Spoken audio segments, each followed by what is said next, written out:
Saudi আরব প্রায় ৩৫ থেকে ৪০ লক্ষ বাংলাদেশি প্রবাসী রয়েছে। এর ভিতরে হাজার, হাজার বাংলাদেশি ব্যবসায়ী রয়েছে।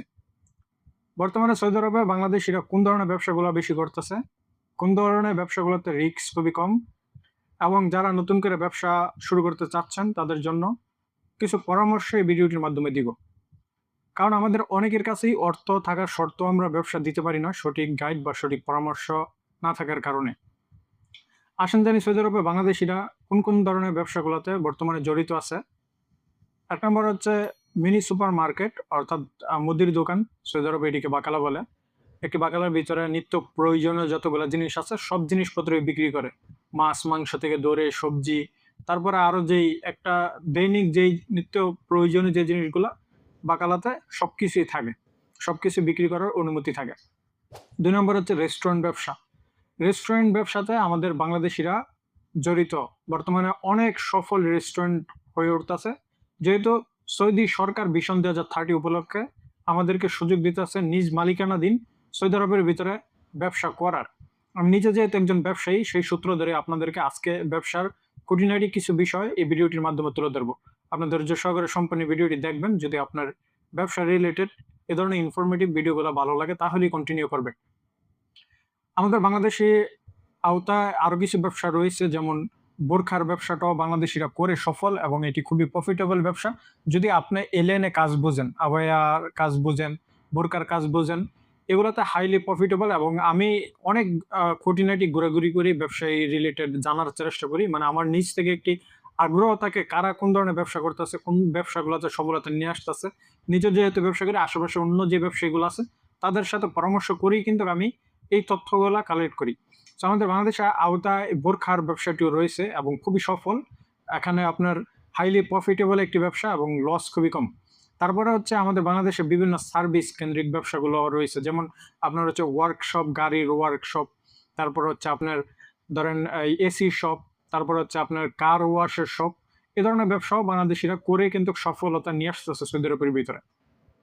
সৌদি আরবের ভিতরে আমরা ২ প্রক্রিয়ার মাধ্যমে ব্যবসা করতে পারি। একটি হচ্ছে আমাদের নিজ মালিকানাধীন, আরেকটি হচ্ছে আমরা সৌদির নামে ব্যবসা করতে পারি। এখন প্রশ্ন দাঁড়ায় যে আমি যদি আমার নিজ মালিকানাধীন ব্যবসা করতে পারি, তাহলে আমি কেন সৌদির নামে ব্যবসা করব? সো এখানে আপনি পয়েন্টগুলো একটু লক্ষ্য করেন ভালোভাবে।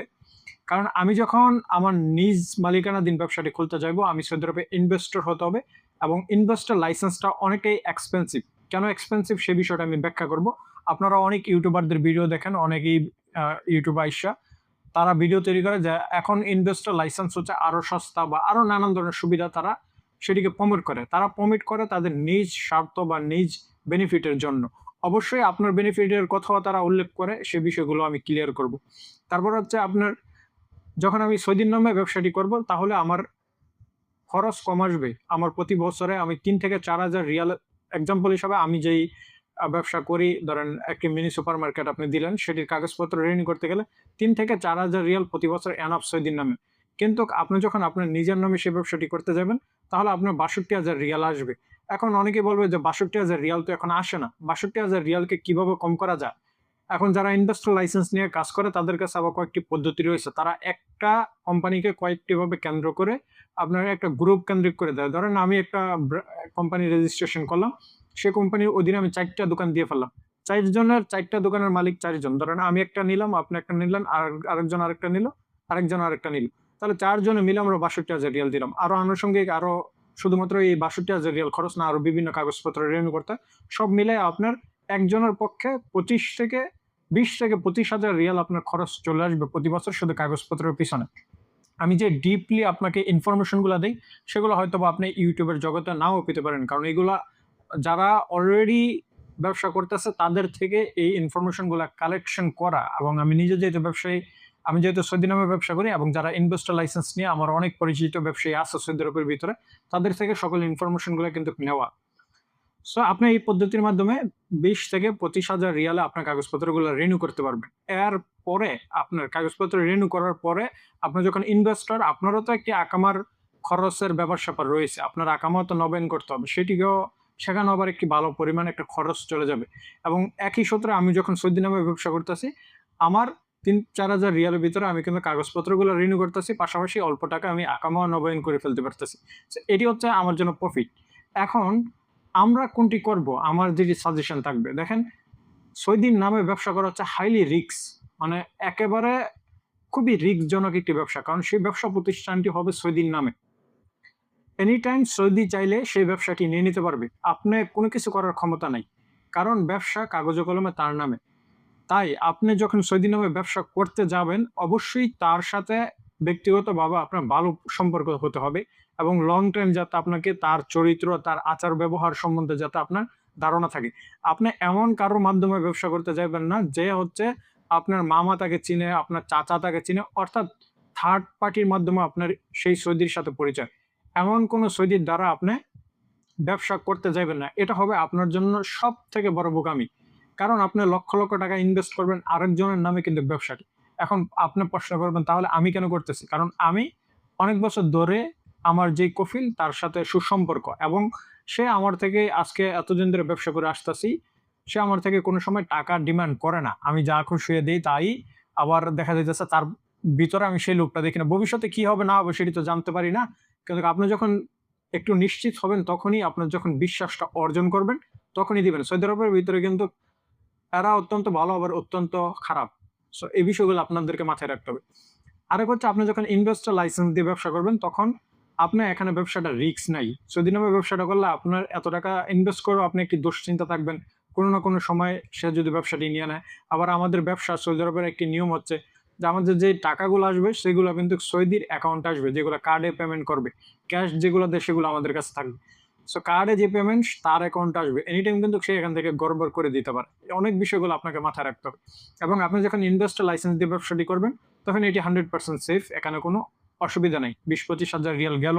আপনি যদি ব্যবসা করে সেই অর্থের পরিমাণ আপনি ইনকাম করতে পারেন, সেই ব্যবসার থেকে সবকিছু এভারেজ কস্ট বাদ দিয়ে, আপনার দোকান ভাড়া বাদ দিয়ে, আপনার কাগজপত্র কস্ট বাদ দিয়ে, আপনার ওয়ার্কার কস্ট বাদ দিয়ে যদি আপনার প্রফিট থাকে তখন আপনি ইনভেস্টর লাইসেন্স করে ব্যবসা দিতে পারেন। আমাদের অনেক বাংলাদেশী আছে যারা হুটহাট করে ইনভেস্টর লাইসেন্স করে ফেলে। আগামাতে কোনো বুঝে বা না বুঝে ব্যবসা প্রতিষ্ঠান দাঁড় না করায়েই ইনভেস্টর লাইসেন্স তৈরি করে ফেলে।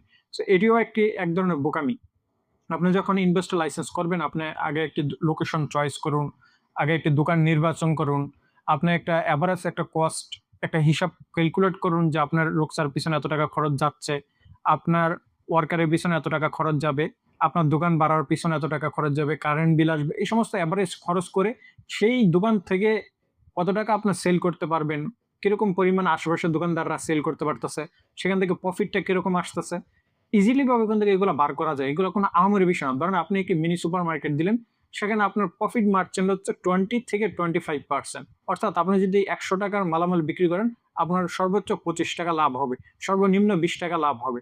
আবার আপনি যখন একটি রেস্টুরেন্ট ব্যবসা দিবেন, সেখানে প্রফিট মার্জিন থাকবে 30-35%। সো এভারেজ আপনার এই সমস্ত কোন ব্যবসায় কতটুকু পার্সেন্টেজ প্রফিট সেটি আপনি ক্যালকুলেট করবেন। সেটি ক্যালকুলেট করলে কিন্তু আপনি একটি দাঁড় করাইতে পারবেন যে আপনার ব্যবসাটি কিরকম এখানে সেল হইতে পারে বা কিরকম আপনার প্রফিট হইতে পারে। একটা আপনি নিজে যখন এই ধারণাটা আপনার আসবে তখনই আপনার ব্যবসায় সফলতা নিয়ে আসতে পারবেন। হুটহাট উত্তেজনাবশত কোনো কিছু করাই উচিত না। তারপর হচ্ছে আমাদের বাংলাদেশীরা আরো অনেকগুলো ব্যবসা করে, যেমন বর্তমানে বাংলাদেশীরা বিভিন্ন ইন্ডাস্ট্রিয়াল দিকে ছুটতেছে, কারণ সৌদি সরকার আমাদেরকে সুবর্ণ সুযোগ দিতেছে। আরেকটি হচ্ছে রিয়াদ যে ক্যাপিটাল শহরটি আছে সেটিকে নিয়ে সৌদি সরকার আরো অনেক বড়ভাবে চিন্তা ভাবনা করতেছে। কেমন? যে আগামী ৩০ বছর তারা ভ্যাট ট্যাক্স নিবে না। সো এটি কাদের জন্য? এটি হচ্ছে যারা বড়, বড় কোম্পানি রেজিস্ট্রেশন রয়েছে, অর্থাৎ বিভিন্ন ব্র্যান্ড রয়েছে। ধরেন দুবাই হচ্ছে বিশ্বের বাণিজ্যিক একটা কেন্দ্র হিসাবে গড়ে উঠছে। সৌদি আরব সেটাকে ফলো করতেছে যে সকল ব্যবসায়ীদেরকে আকর্ষণ করে রিয়াদ যে শহর আছে সেখানে নিয়ে আসার জন্য। তো এখানে মোস্টলি আপনার বেনিফিট হবে যারা বড়, বড় কোম্পানি আছে। আমাদের মতো যারা ছোটখাটো ব্যবসায়ী আছে তাদের জন্য বেশি একটা বেনিফিট না হইলেও সৌদি সরকার এখন আমাদেরকে কিছুটা আগের থেকে ভালো সুযোগ দিতে যাচ্ছে। কেমন? ভিশন 2030 উপলক্ষে কিন্তু সৌদি সরকার অলরেডি ঘোষণা করে দিয়েছে যে সৌদি থেকে অনেক আজনবি বাহির করে দিবে। তারা ইচ্ছাকৃতভাবে বাহির করবে না, আমাদেরকে বাধ্য করবে যে আমরা বাহির হয়ে যাইব। শুধুমাত্র যারা কোম্পানির অধীনে আছে তারা একমাত্র শান্তিমতে কাজ করতে পারবে। আরেক হচ্ছে যারা ব্যবসায়ী আছে তারা একদম নির্দ্বিধায় সৌদি আরব থাকতে পারবে। আদারওয়াইজ আমাদের মতো যারা কফিলকে ফায়দা দিয়ে বা বাইরে, বাইরে যারা কাজ করতেছে তাদের জন্য অনেকটাই বিপদ হয়ে যাবে ৩০ সালের পর থেকে। এখনই অলরেডি যেই ধরনের আইন কানুন ঘোষণা করতেছে যে একজন আমেলের মুক্তবাল আমল প্রতিদিন খরচ এত টাকা দিতে হবে, নানান ধরনের আইন কারণ তারা বার করতেছে, সেগুলো আমাদের জন্য অত্যন্ত দুঃখজনক বিষয়। এবং এখানে আমাদের হাজার হাজার প্রবাসীর কর্মস্থল নষ্ট হয়ে যাবে। সো আমাদের অনেক প্রবাসী ভাই আছে সৌদি আরব, যাদের কাছে অর্থ আছে, ব্যবসা দিতে চাচ্ছেন কিন্তু সাহস করতে পারতেছেন না।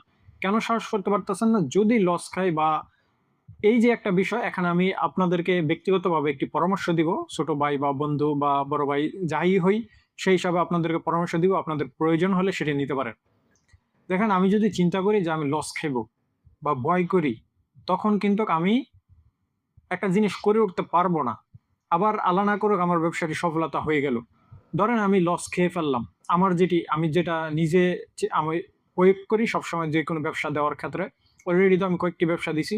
প্রত্যেকটির ক্ষেত্রেই আমি যে জিনিসটা চিন্তা করি, তো আমার যদি লস হয়, এখান থেকে আমি আমার নিজের মনকে একটা প্রশ্ন দিতে পারবো যে আমি আমার বেস্ট সর্বোচ্চ দিয়ে চেষ্টা করছি। না হইলে আমার দ্বারা আর না হলে আমার আর কোনো কিছু করার নেই। এটা আমার নসিবে নাই। কিন্তু আমি আমার নিজের মনের ভিতরে যে শান্তিটা পাই, এটা অনেক বড় বিষয়। আমি লস খেয়েও আমার মনের ভিতরে একটা শান্তি পাই। কিন্তু এখানে একটা বিষয় আপনার মাথায় রাখবেন। আপনি যখন একটি ব্যবসা দিবেন, সম্পূর্ণ টাকা যাতে আপনার ক্যাশ থাকে। আপনার ধার দেনা করে, লোন নিয়ে, এটা টোটালি একদম ভুল সিদ্ধান্ত। মানে এর থেকে বড় ভুল সিদ্ধান্ত আর কোনো কিছু হতে পারে না। ধার দেনা করে কোন সময় ব্যবসা দিতে যাইবেন না। কারণ ব্যবসার যে সফলতা আসবে, কোনো লোক গ্যারান্টি দিতে পারবে না। আপনি দেখবেন হাজার হাজার ব্যবসায়ী আছে। ব্যবসা হচ্ছে একটা পলিসি। আপনি দেখবেন আমি যে ব্যবসা দেই, সে ব্যবসা দিয়ে একজন ২, ৪, ৫ লাখ টাকা কামাইতেছে। আবার একজনে ২ লাখ টাকা লস দিতেছে। সো ব্যবসা হচ্ছে একটা পলিসি, এটা নসিবের উপরে ডিপেন্ড করে। সবসময় যে আপনি একদম জ্ঞানী, একদম হিসাব কিতাব করে বসলেই যে ব্যবসা সফল হবে এমন না। আবার আপনি বেশি একটা চিন্তা ভাবনা না করে আল্লাহর নাম নিয়ে দিয়ে ফেলছেন, সেখানেও সফলতা আসতে পারে। সো ব্যবসা এটা এক পলিসি, টাকা ইনকাম করেই একটা পলিসি। আপনি দেখবেন অনেক মানুষ ছোটখাটো ব্যবসা দিয়েও বড় ব্যবসা দাঁড় করে ফেলতে পারে। তাই ভয়কে জয় করে শুরু করুন। ক্যাশ টাকা থাকলে ব্যবসার জার্নিটা শুরু করুন। ইনভেস্টর লাইসেন্স দিয়েও যদি শুরু করতে অসুবিধা হয়, সৌদির নামে ব্যবসা শুরু করুন। ভবিষ্যতে বা পরবর্তীতে আপনি ইনভেস্টর লাইসেন্স করে ফেলুন। সো আপনারা ব্যবসার জার্নিটা শুরু করুন এবং ব্যবসা যদি একটি আপনার সফলতা আসে, আপনি স্টেপ বাই স্টেপ ব্যবসা আকারগুলো বড় করতে পারবেন। সো আমি কেন ইনভেস্টর লাইসেন্স করতেছি না? এখানে যদি আপনারা একটি প্রশ্ন করেন যে আপনি তো বলতেছেন যে ইনভেস্টর লাইসেন্সের মাধ্যমে ব্যবসা করার জন্য আপনি নিজেই করতেছেন না। আমি নিজে না করার কারণ হচ্ছে, কারণ আমি যে সিদ্ধির সাথে ব্যবসা করতেছি, তার ভিতরে আমি এখন পর্যন্ত কোনো অসুবিধা দেখি নাই। আমি যেই ২০-২৫ হাজার রিয়াল দিয়ে আপনার হচ্ছে প্রতি বছর কাগজগুলা রিনিউ করব। তারপর হচ্ছে আমার আকামা, নবায়ন সব মিলিয়ে কিন্তু আমার এখানে ৩০ থেকে ৪০ হাজার রিয়াল প্রতি বছর খরচ ধরে রাখতে হবে। এই যে ৩০-৪০ হাজার রিয়াল আমার এক্সট্রা খরচ, সেই টাকাগুলো আমার ব্যবসা থেকে উঠানোই একটা মুশকিল হয়ে যাবে। তাই আপনারা যখন ইনভেস্টর লাইসেন্স নিয়ে ব্যবসা করবেন, আপনি কত আকারে ব্যবসাটা দিবেন, ব্যবসাটা যদি একেবারে ছোট হয়ে থাকে, সেক্ষেত্রে কিন্তু আপনি এত বড় একটা ইনভেস্টর লাইসেন্স করে ফেলবেন, আপনার সুবিধা নাও আসতে পারে। সো আমার যদি সাজেশন থাকবে, আপনারা এমন যে ব্যবসাগুলো দিতে পারেন, যেগুলোর ভিতরে হাইলি প্রফিটেবল। যেমন আপনি যদি এসির কাজ জানেন, এসি শপ দিতে পারেন। আপনি যদি গাড়ি মেকানিক্যাল হয়ে থাকেন, মেকানিক্যাল একটি শপ দিতে পারেন। তারপরে আপনি যদি টেইলার্স হয়ে থাকেন, টেইলার্স এর শপ দিতে পারেন। আপনি যদি বোরকা বা মহিলাদের টেইলার্স হয়ে থাকেন, আর টেইলার্স এর ২ টা ক্যাটেগরি, পুরুষ এবং মহিলা। যদি ২ টা জানেন ভালো, যদি এক ক্যাটেগরি হয়ে থাকেন, তাও এক ক্যাটেগরি ব্যবসা আপনি দিতে পারেন। বা আপনি সৌদি আরবে সেলুন খুলতে পারেন, এগুলো তো হাইলি প্রফিটেবল। তারপর হচ্ছে আপনি কার ওয়াশের দোকান খুলতে পারেন, এগুলো হাইলি প্রফিটেবল। কোনো মাহাত্তা যেগুলো পেট্রোল পাম্প আছে, সেগুলোর সামনে যদি আপনি দোকান খুলে দিতে পারেন, এগুলোতে লস খুবই কম, কিন্তু লোকেশন ভালো জায়গাতে দিতে হবে। এবং এগুলোর ভাড়াও মোটামুটি বাৎসরিক একটা খরচ আছে। এখানে হচ্ছে আপনি অন টাইম যখন ইনভেস্ট করে দিবেন, সেখান থেকেই আর আপনার কোনো অসুবিধা হবে না। যেমন ধরনের ব্যবসা, আরো ইউনিক ব্যবসা আপনি যদি সোর্স করে সে সম্বন্ধে আপনার ঘোরাঘুরি করেন, আপনি আরো আমার থেকে ভালো কিছু তথ্য কালেকশন করতে পারবেন। সেই তথ্যের ভিত্তিতে আপনি একটি দোকান দেওয়ার চেষ্টা করেন। সফলতার মালিক আল্লাহ, ইনশাআল্লাহ। আল্লাহর নাম ভরসা করে ব্যবসা যদি শুরু করতে চান, শুরু করে দেন। ধন্যবাদ। সবাইকে কিছু পরামর্শ দিলাম। সবাই ভালো থাকবেন, সুস্থ থাকবেন। আল্লাহ হাফেজ।